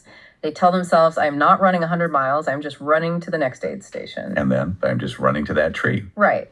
And in a professional context, when a crisis hits, looking at the massive overarching timeline will completely paralyze you. So instead of panicking about an entire quarter's missing revenue target, you shrink the race. You restrict your cognitive focus to the next 30 minutes. You focus entirely on the very next single task on your desk and absolutely nothing else. And that brings us to the third pillar of the code, number 5 for business. Detach from outcome. You have to focus purely on execution. This is critical. You sit down to send the crisis communication email. You hold the emergency meeting. During those specific actions, you must actively suppress the anxiety about the final result. Or what the board of directors will think next month. Or how the public perception will shake out. You have to divorce yourself from the finish line and just marry yourself to the mechanics of the present moment. And cognitive behavioral psychology gives us a very specific, actionable linguistic trick to help achieve this detachment. Right, the third person trick. Yes. When you are deep in the pain cave, whether that's a physical race or a massive work crisis, you switch your internal monologue to the third person. So instead of the internal voice saying, I can't handle this workload, I am drowning, you purposefully alter the pronoun. You say, you've got this. You just need to look at the next spreadsheet. Or you even use your own name. Wow, yeah. Creating that linguistic distance is a profound cognitive intervention, isn't it? Absolutely. By using the third person, you force your executive function to step back and observe the panicked emotional state from a safe distance. You are essentially allowing the logical part of your brain to parent the fearful emotional part of your brain. That's a great way to put it. Think of your executive function like the RAM on a computer. When a crisis hits, say, the company server crashes during a massive launch, your brain opens 50 panic tabs simultaneously. What about the data? What about the clients? Will I be fired? Exactly. And the system just freezes. So shrinking the race and using third-person language isn't just about calming down. It is a forced opening of your internal task manager to aggressively close 49 of those tabs. So you have the processing power to execute the one immediate step required. That is the perfect mechanistic view of it. The untrained leader lets all 50 tabs run until the system crashes. They yell at their team. They obsess over the failure. But the endurance trained leader sees the server crash, recognizes the sudden spike in cognitive load, and immediately starts closing tabs. They shrink the focus, analyze the neutral data, and execute. But, knowing this theory is one thing. Being able to access your internal task manager when the adrenaline is actively flooding your system is another thing entirely. Oh, completely. What is the actual physical tool you use to force that reset when the crisis is actively unfolding in front of you? This requires a highly specific biological intervention. We move from theory to application with the Breath Plan Act methodology. And this methodology is going to be number 6 on our top 10 list for business, and honestly, number 1 for family life, too. It applies everywhere. The origin of this framework in the sources is a story that absolutely gave me chills.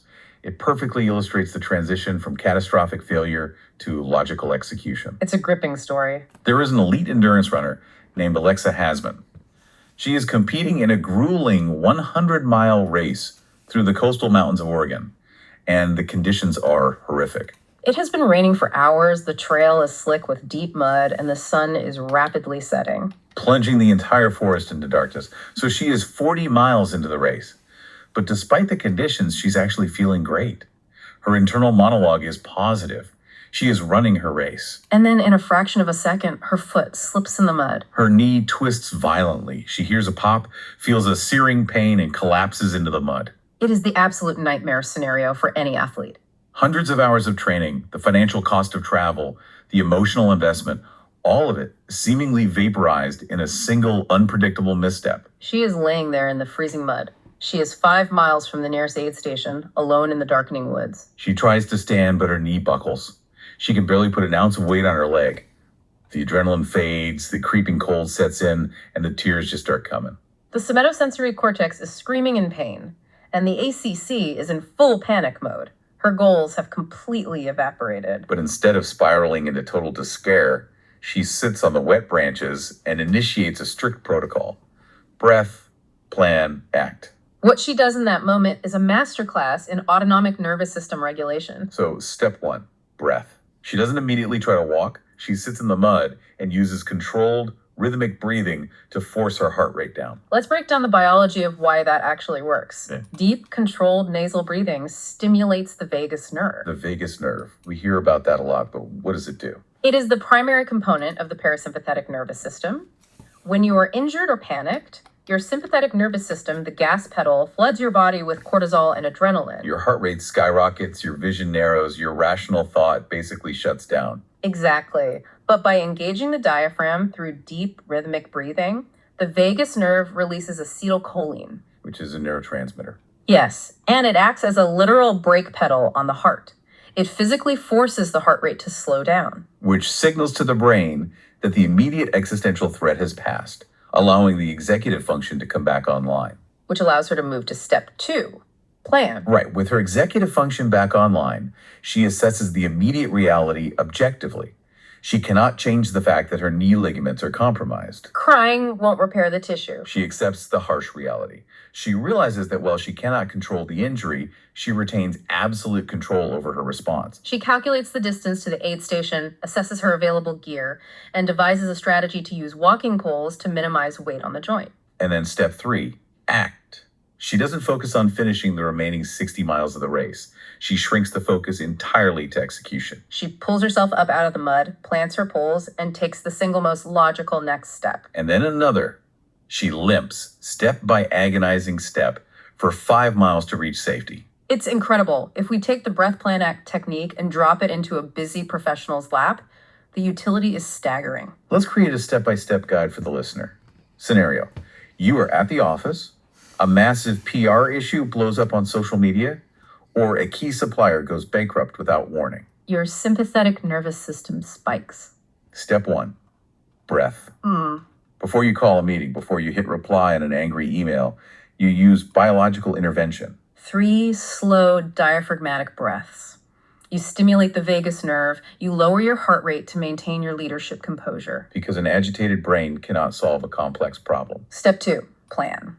You assess the objective reality. The supplier is bankrupt. Yelling at your procurement team won't magically restock your inventory. You accept the data, close the panic tabs, and formulate a strategy based only on the resources currently available to you. And step 3, act. You execute the single most logical next step, not the comprehensive 5-year recovery plan. Just a very next phone call required to stop the bleeding. That logic is bulletproof for the office. But we also promise the listeners ways to take ultra-running into family life. Let's translate this to a highly relatable home scenario. Let's hear it. Picture this. You just got home from a grueling workday. It's 6 p.m., dinner is burning on the stove, the family dog is barking at the window, and your toddler has just thrown themselves onto the kitchen floor in a full, red-faced, screaming meltdown. Because their sandwich was cut into triangles instead of squares. Exactly. The domestic equivalent of a mudstorm. It really is. And busy parents can use the exact same biological checklist. Step 1, breath. You stop. You do not try to yell over the screaming toddler. You do not rush to frantically scrape the burnt food. You stand still and you take 3 deep, controlled breaths. You must regulate your own vagus nerve before you address the child. Because a dysregulated adult cannot possibly regulate a dysregulated child's nervous system. Step 2, plan. Accept the reality. The sandwich is cut. The meltdown is happening. The meal is ruined. Step 3, act. Turn off the stove so the smoke stops, get down on the floor, and sit with the toddler. It sounds so simple. But I'm going to challenge the practicality of this. Mm-hmm. It is incredibly easy for us to sit behind these microphones in a quiet room and say, just take a deep breath. Sure. But when the kids are screaming, the smoke alarm is blaring, and the adrenaline is spiking, how does an exhausted non-runner parent actually force their brain to pause and execute this protocol? When the system is overwhelmed, the default is always to react, not to breathe. You are pointing out the fundamental flaw in most self-help advice. Yeah. You cannot deploy a tool in a crisis if you haven't sharpened it in peacetime. Sharpened it in peacetime. I like that. This loops us directly back to the small daily habits we discussed in the ascetic morning routine. You don't practice the breath plan act method for the first time when the house is on fire, just like Alexa Hasman didn't practice pain management for the first time when her knee popped at mile 40. You train the response in low-stakes environments. Yes. You practice taking a deep, slow breath every time you stop at a red light on your commute. You practice taking a breath before you open an annoying email. You practice pausing before you respond to a mild disagreement with your spouse. By repeatedly taking that breath in low-stress situations, you build the neural pathway. You myelinate that circuit in your brain so that when the smoke alarm goes off and the toddler melts down, the habit is already hardwired. You build the architecture of endurance brick by brick. Yeah. So you have the ascetic morning routine, you have the cognitive framing to navigate the pain cave, you have the biological tool of the vagus nerve to survive immediate crises. But a crisis is an acute event. Right. How do you sustain that level of effort over a lifetime, decades of a career, decades of raising a family without completely burning out? Surviving an acute crisis requires tactical tools. Sustaining effort over a lifetime requires a structural foundation. You need the right kind of goals. You need to understand the profound difference between intrinsic and extrinsic motivation. And this brings us to the top 10 ways to build a meaningful life based on ultra training. Let's make intrinsic goals number 1 on that list. It has to be number 1. Let's bring back that statistic you mentioned at the very beginning of the deep dive, because it is the key to this entire architecture. 74.1% of ultra runners would continue their sport, even if they learned it was genuinely detrimental to their health. And the sources compare this directly to marathon runners, who overwhelmingly cite health, fitness, and weight management as their primary motivators. If a marathoner finds out running is destroying their knees, they usually switch to cycling or swimming. But the ultra runner keeps running. Why? Because the ultra runner is driven almost entirely by intrinsic motivation. Extrinsic motivation is running to get a medal, running to lose 10 pounds, or running to post a photo on social media and receive validation from peers. Intrinsic motivation is running for the sake of life, meaning affiliation with a community and profound self-discovery. And extrinsic motivation is incredibly fragile. Very fragile. The moment the pain of the activity outweighs the value of the external reward, you quit. The psychological frailty of extrinsic validation is exactly why so many brilliant professionals burn out mid-career. Absolutely. If you are building a startup and your only goal is a specific dollar amount in the bank, or getting featured on a cover of a business magazine, those are purely extrinsic goals. The moment the market crashes or the grueling 70-hour work weeks become unbearable, the dollar amount isn't worth the suffering anymore, and you quit. But if your goal is intrinsic, if your goal is to see what your mind is truly capable of creating, to build a product that genuinely helps people, to master your craft, you will endure almost any level of corporate pain. To operationalize this intrinsic drive, elite coaches use a very specific goal-setting hierarchy. And this is going to be number 7 on our business list and number 2 for a meaningful life. We all know the standard SMART acronym for goals, right? Specific, measurable, achievable, relevant, and time-bound. Right. But in the ultra-endurance world, they layer the SMART criteria onto a tier system. A goals, B goals, and C goals. An A goal is your massive peak objective. It is the dream. For an ultra runner, it's finishing a 100-mile race in the mountains. For a business leader, an A goal might be a massive IPO, a complete career pivot, or launching a revolutionary product. It requires everything you have. But human biology and psychology dictate that you cannot pursue an A goal every single day. No, if you treat every week like it's the Super Bowl, your central nervous system will completely fry. Which is why the hierarchy relies heavily on the supporting cast. The B and C goals. These are your stepping stones. So for a business leader, if the A goal is a massive high-stakes public launch, A B goal must be something like securing that first major beta tester, right? Yeah, it's a milestone that proves the concept and tests the systems, but it won't bankrupt the company or destroy your reputation if the beta test fails. Exactly. The B goal is the proving ground, and the Yeah. C goal is the sandbox. A sandbox for experimenting. A C goal is a low-stakes environment designed purely for experimentation and physiological adaptation. In a C goal scenario, failure is not just safe, it is practically required for learning. For a startup founder, a seagull might be practicing a radical, unconventional pitch on a friendly client who you know won't penalize you for stumbling. By having this ABC hierarchy, you remove the psychological pressure of treating every day as a pass or fail referendum on your self-worth. And this ties directly into one of the most powerful psychological principles for building confidence, the stacking of small wins, which is number 8 on our business list. Self-confidence is not a genetic trait you are magically born with. It is an empirical result. Meaning you have to prove it to yourself. Yes. It is a biological certainty built by systematically stacking small, undeniable wins over time. In the middle of a 100-mile race, when an athlete is nauseous, shivering, and wants to quit, a massive win isn't running 10 more miles. A massive win is just managing to swallow a handful of calories at an aid station. It is the smallest possible action that keeps them moving forward. We see this beautifully articulated in the writings of Nicole Link. She describes a moment in a race where she was feeling physically awful. Her stomach was rebelling, her legs were dead. The thought of running another marathon distance was impossible. But she managed to grab a few dates and a cup of broth. That tiny, seemingly insignificant caloric intake shifted her blood sugar just enough and shifted her psychology just enough that she suddenly found she could do one more lap. For the non-athlete listener, we need to recognize our own handful of dates. A small win might be finally sending that difficult email you've been avoiding all week. It might be drinking a glass of water instead of your third iced coffee. It might be deploying the vagus nerve breathing during an argument with your spouse instead of snapping back. In the architecture of endurance, those are massive wins. And stacking those wins requires a fundamental shift in how we define success. Which is number 3 for building a meaningful life, redefining success. In a hyper-competitive, modern capitalist society, success is almost exclusively defined as crossing the finish line first or generating the most revenue. But the ultra-endurance community redefines success purely through the lens of effort. The sources make this abundantly clear. In an ultramarathon, you can drop out of a race at mile 80. You can get pulled from the course by medical staff. You can completely fail to reach the finish line. But if you know deep in your core that you gave absolutely everything you had to the task, it is celebrated as a success in character building. If we apply that to the business world, it changes everything. Sometimes a startup fails because of macroeconomic factors completely beyond your control.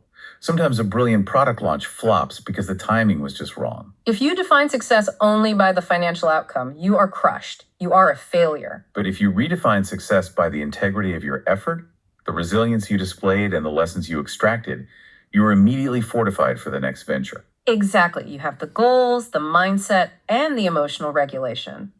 But we must address the biological reality of the vehicle. Even the most stoic, perfectly disciplined mind cannot drive a machine that has no fuel. Which brings us to the complexities of fueling the journey and how we take the lessons of ultra nutrition into the boardroom and the living room. Which opens up our next top 10 topic. The top 10 ways to take eating whole food into daily living without actually running lots of miles. The physical reality of running extreme distances demands a highly sophisticated homeostatic balance. As we discussed earlier, homeostasis is the body's attempt to keep everything stable. When you run, you are rapidly burning glycogen, destroying muscle fibers, and sweating out critical electrolytes. You have to actively replace that energy while moving. The contrasting dietary approaches we see in the sources are fascinating because they are so fiercely individualized. You have someone like Scott Jurek, who was legendary for his meticulous, highly structured, whole food, plant-based diet. He credits this precise nutritional intake for his incredible recovery times and longevity in the sport, allowing his body to repair cellular damage rapidly. And then on the complete opposite end of the spectrum, you have Courtney Dauwalter. Dauwalter practices what she calls intuitive eating. During a grueling multi-day race, she is famous for eating nachos, jelly beans, candy, cheese quesadillas, and drinking beer. And then you have Nicole Link, who relies almost entirely on simple dates and salty bone broth just to keep her stomach from revolting. When you look at that spectrum from strict plant-based purity to handfuls of candy, what stands out to you regarding how a non-athlete should interpret this data? Honestly, I look at Courtney Dahlwalter eating nachos and candy during a 200-mile race, and I have to ask, is this actually good nutritional science, or is she just a genetic anomaly who can get away with eating junk because she's burning 10,000 calories a day? It's a fair question. The lesson here for the non-athlete, the busy executive, isn't that you should eat jelly beans to power through a boardroom meeting. The lesson is that there is no one-size-fits-all magic diet. You have to act like a scientist with your own biology. You have to find what actually fuels your unique executive function. So if we look at ways to apply this to daily living, number 1 is hydration as a baseline. Number 2 is treating nutrition as active recovery, not a passive background thought. The average knowledge worker eats mindlessly. They consume highly processed food while staring at a glowing screen, not realizing that cognitive stress worrying about a project, making intense decisions, burns vast amounts of glucose. The brain is an incredibly energy-hungry organ. To apply the ultra mindset, you must treat food as the specific, necessary fuel required to maintain your mental endurance throughout a chaotic day. Whether you find that a whole food plant-based diet keeps your mind sharpest, or you need higher protein, the intention is what matters. You eat to sustain focus, not just to satiate hunger. But there is a dark side to all of this. We are talking about extreme drive, relentless discipline, and pushing through pain. We have to address the shadow of this psychology. We absolutely do. It is a concept clinical researchers identify as the pathological boundary. The very traits that make someone incredibly successful in endurance sports or incredibly successful in business, high pain tolerance, intense intrinsic drive, lower sensitivity to boredom, the ability to suppress panic, are the exact same traits that can lead to severe psychological pathologies. Most notably, overtraining syndrome and exercise dependence. Exercise dependence, the clinical addiction to the sport. Yes, the clinical research provides a framework detailing the 6 core components of this behavioral addiction. It maps identically to substance abuse. First is salience. Salience means the activity becomes the most important thing in the individual's life. It completely dominates their thoughts, their schedule, and their identity, aggressively pushing out family responsibilities and work obligations. Second is mood modification. Using the grueling run solely as a coping mechanism to escape negative emotions or to get a neurological buzz to numb out reality. Third is tolerance. The individual needs to run further, harder, and longer just to achieve the baseline level of satisfaction or emotional numbing they previously got from a shorter effort. Fourth is withdrawal. When they are injured or forced to rest, they experience severe, debilitating anxiety, irritability, or depressive episodes. Fifth is conflict. The activity begins causing repeated, undeniable harm. It causes severe physical injuries, deep marital strain, or career damage, yet the person actively ignores the damage and refuses to stop. And the sixth component is relapse, an inability to cut back. They promise their spouse they will train less, but they immediately return to the destructive, excessive patterns despite knowing the immense harm it is causing. Here's where this becomes uncomfortably relatable for a lot of people listening. We can brilliantly and seamlessly map the clinical criteria for exercise dependence directly onto workaholism and modern hustle culture. Just like an ultrarunner can systematically destroy their joints and hormones with junk miles running excessive mileage with no physiological purpose just to feed the addiction, a startup founder can destroy their business, their health, and their family with junk hours. The parallel is profound. Junk miles and junk hours are born from the exact same psychological deficit. You know exactly what I mean by junk hours. It's staying glued to your laptop at 10:30 p.m., aggressively responding to non-urgent emails just to feel productive. It's the illusion of forward momentum. Right. The work isn't actually moving the needle, but the salience of the work has dominated your identity. You experience withdrawal if you don't check Slack on a Sunday. You experience conflict because your spouse is begging you to be present at dinner, but you relapse and pull your phone out under the table. So how do we recognize when grit becomes toxic?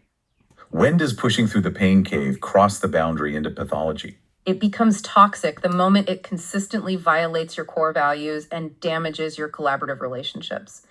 Ascetic discipline is meant to strip away noise so you can be a more integrated, focused human being. If your training or your workaholism is actively destroying your marriage, alienating your children, or ruining your physical health, it's no longer heroic discipline. It is an avoidance mechanism. You are running away from your life, not running toward meaning. Which transitions us to the final, and perhaps most important, phase of our heroic journey, the collaborative ecosystem.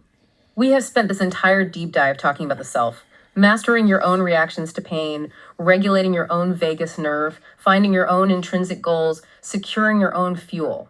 But true endurance and true peace requires returning from the desert. It requires integrating back into your community. I was struck by a beautiful paradox in the source material. On the surface, ultrarunning seems like the ultimate hyper-individualistic lone wolf sport. You are alone in the dark woods for 20 hours. It's just you and your demons. But the reality of the sport is that it is deeply, fundamentally communal. The myth of the lone wolf is a destructive lie. There is a story from the sources about Courtney Dahlwalter. She is running in a torrential storm, the trail is a slip and slide, and she trips and falls face first into a massive freezing mud puddle. And the runner ahead of her, who is technically her competitor, hears the splash. He stops his own race, turns around, runs back, and literally yanks her out of the mud. That image destroys the myth of the hyper-competitive, isolating grind. In extreme endurance and insustainable leadership, dropping the ego is essential for survival. Competitors pull each other out of the mud. They share calories on the trail. They swap stories and sip beers at the finish line, completely regardless of who won the race or who finished dead last. The shared suffering creates the community. But we have to apply this communal aspect directly to family life, because we promised to hit the top 10 ways to take ultra habits into the family. And we really have to address a very dark historical trend in the endurance community, the Ironman widow syndrome. The Ironman widow is a term used to describe the spouse of an athlete whose salience for the sport has crossed the pathological boundary. The athlete is so obsessively consumed with their rigorous training schedule, their nutrition, and their recovery that the spouse is effectively abandoned. The spouse is left to run the entire household, manage the children, and absorb all the domestic stress single-handedly. They become a widow to the sport. And we see the exact same dynamic in the corporate world with the startup widow or the corporate widow. The executive is so obsessed with the A goal that the family is left completely behind.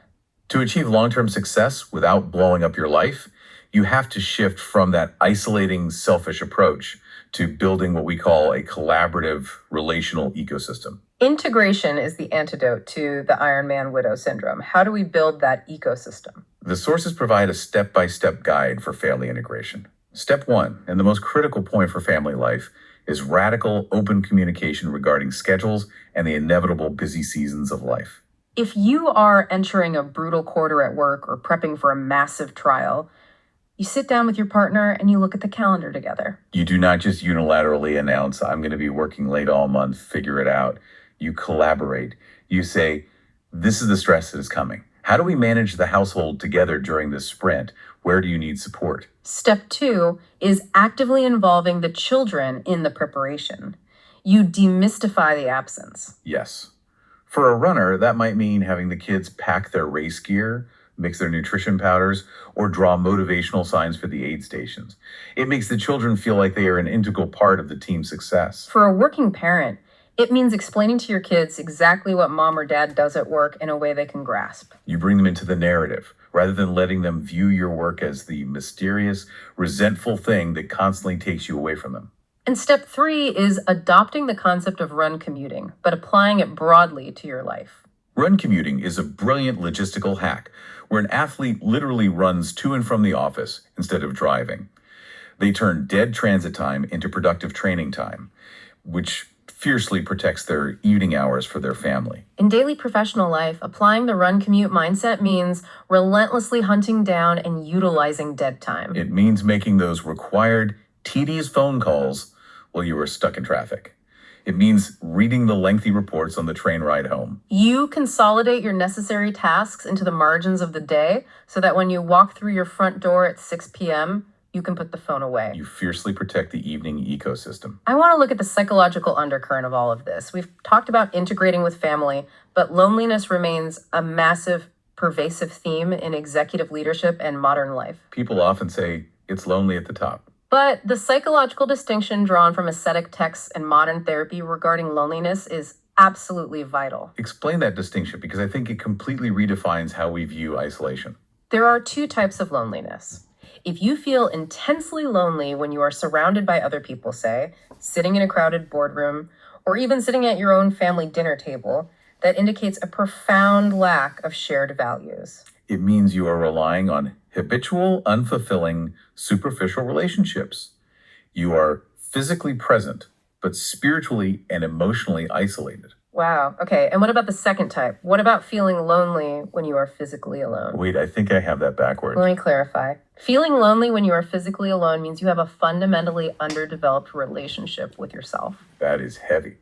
But it makes perfect sense when you look at the ascetic blueprint we started with. If you cannot stand to be alone with your own thoughts for 15 minutes during a morning systems check, you will constantly seek out distractions, junk hours, and chaotic environments to avoid facing yourself. But by aligning your daily practices with your core values, by practicing the monastic silence, by logically reframing discomfort in the pain cave, by communicating openly with your family, the solitary miles of leadership, the solitary hours of deep work cease to be lonely. They become a source of profound self-reliance. You transform isolation into solitude.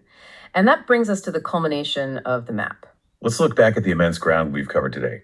We started at the chaotic, muddy starting line of modern life, feeling overwhelmed by the inbox, the stress, and the noise. We learned that the first step isn't to run faster, but to build a foundation of ascetic silence. We secure our biological baseline with the morning systems check, denying the immediate dopamine of the smartphone to practice impulse control. We learned how the elite brain navigates the pain cave. We decouple the physical sensation of stress from the emotional panic of the anterior cingulate cortex. We treat crises as neutral data. We reframe the discomfort, shrink the race to the immediate 30 minutes, and use third-person language to open our internal task manager and close the panic tabs. We found our physiological anchor. When the thunderstorm hits, when the server crashes, or the toddler melts down, we do not react. We stimulate the vagus nerve with controlled breathing. We plan objectively, and we execute the single most logical next step. We examine the architecture of motivation, realizing that extrinsic rewards will always fail us in the darkest moments. We must build intrinsic drive. Utilizing SMART hierarchies to separate our massive A goals from our experimental C goals, and we systematically stack small wins to forge empirical self-confidence. We recognize the absolute necessity of fueling our unique executive function while staying hyper-vigilant against the pathological boundary of exercise dependence and workaholism. We learn to spot the junk hours. And ultimately, we return from the desert to drop our egos and build a collaborative, communicative ecosystem with the people we love, ensuring we never create an Ironman widow. It is a comprehensive blueprint for endurance living. It proves that the mechanics of running 100 miles are identical to the mechanics of running a meaningful life. So, to you, the person listening right now, you do not need to sign up for an ultra marathon tomorrow to prove your grit. The true endurance event is the one you are already registered for. Your career, the raising of your children, the protection of your mental peace, the cultivation of your character, that is the 100-mile race, you are already on the trail. And as you navigate that trail, I want to leave you with one final provocative question. Think about your schedule for tomorrow. If you treated your most mundane, frustrating, overwhelming obligation tomorrow, that meeting you are dreading, or that tedious household chore, not as a miserable punishment to be endured, but as a carefully designed, highly specific training lap for your own character. What is the very first thing you would do differently when your feet hit the floor in the morning? What a profound shift in perspective. The chaos is the training. Tomorrow morning, you get to choose your response. You don't need a pristine, perfectly controlled laboratory to perform at your absolute best. You just need to be willing to step out into the mud, check your internal dials, and take the very next logical step. Until next time, deep divers. Wow, that's a lot to cover. I know when you're scheduling a schedule, when you're signing up for a race or looking at a race date to see and looking at a schedule, see if you can fit in everything you can to sign up for that race. Another big step is to always include your partner so they can know what's involved in your training schedule. And you want to get everybody on board because there's going to be some tough days, some tough weeks where you're going to need that support from the family. So definitely wise to do for sure if you do have a family. But just wanted to say thank you for listening to this episode, and thanks for following. And if you ever need any coaching, if you need a coach for your running, be happy to help you. You don't have to run an ultra. I can do all distances, help with that. So I'll leave that in the show notes, and I'll leave some more in the show notes. But I know there's a lot out there, so appreciate you guys listening and following. And you guys keep moving, and talk to you next episode.